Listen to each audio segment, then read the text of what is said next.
India on Tuesday announced that it will issue an emergency e-visa to Afghan nationals who want to come to the country in view of the prevailing situation in Afghanistan after the Taliban captured power there. All Afghans, irrespective of their religion, can apply for the visa online and the applications will be processed in New Delhi.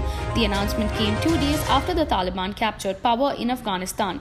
The Home Ministry spokesperson said the MHA reviews visa provisions in view of the current situation in Afghanistan. A new category of electronic visa is introduced to fast-track visa applications for entry into India.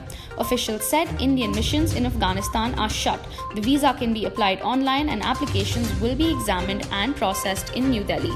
The visa will initially be valid for 6 months.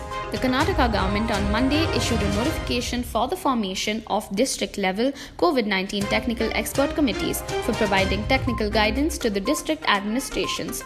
Signed by Additional Chief Secretary, Health and Family Welfare Department, Javed Akhtar, TEC has constituted based on the recommendation of the State Technical Advisory Committee from the experiences of 2 waves of COVID-19 pandemic and as the third wave is anticipated by the experts in October-November 2021. The TEC shall pursue the guidelines issued by the Government of India and Karnataka, ICMR, AIIMS, New Delhi, WHO and other organizations regularly and will regularly interact with the state TAC and function under its overall guidance. Karnataka Chief Minister Basavaraj Bommai on Tuesday said there was no proposal before the government to cut petrol prices in the state on the lines of neighbouring Tamil Nadu.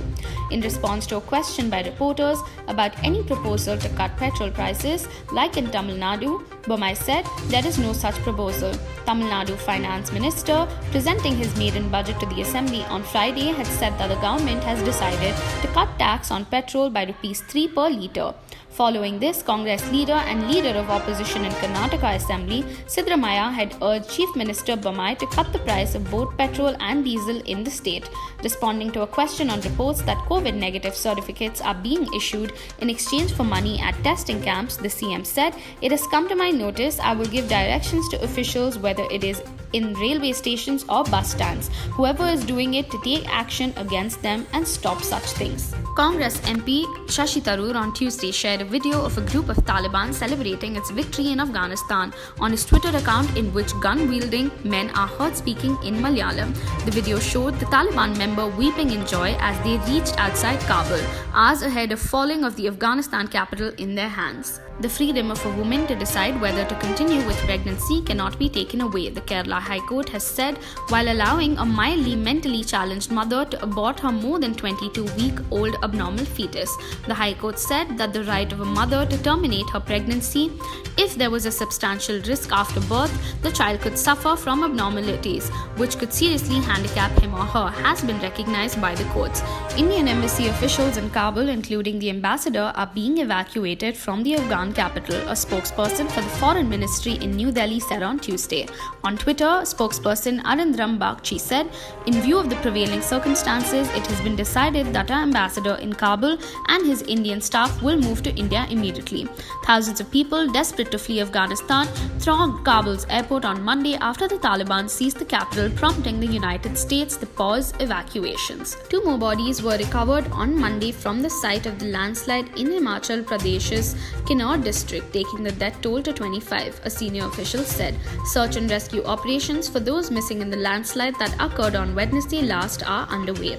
State Disaster Management Director Sudesh Kumar Mokta said, as per information provided by Bhavanagar CHSO, 2 bodies had been retrieved from the rubble at Chora village on National Highway in the Nishar Tehsil on Monday. He said search and rescue operations, which had been suspended on Sunday night, resumed again on Monday morning.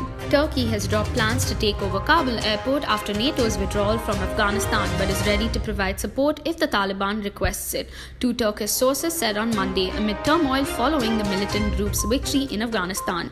Turkey, which has 600 troops in Afghanistan, had offered to keep them in Kabul to guard and operate the airport after other NATO members pulled out, and was discussing details with Washington and the government of the President Ashraf Ghani.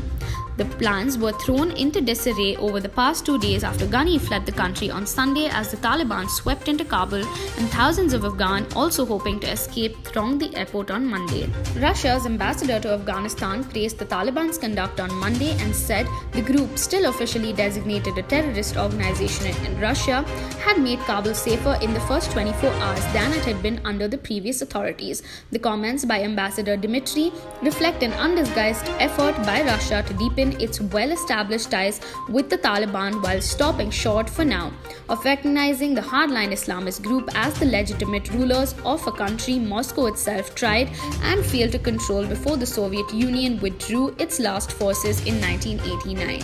The UN Security Council on Monday called for the establishment through inclusive negotiations of a new, united, inclusive, and representative government in Afghanistan with full women participation, as it reaffirmed the need to ensure that the Taliban or any other Afghan group should not support terrorists operating on the territory of any other country.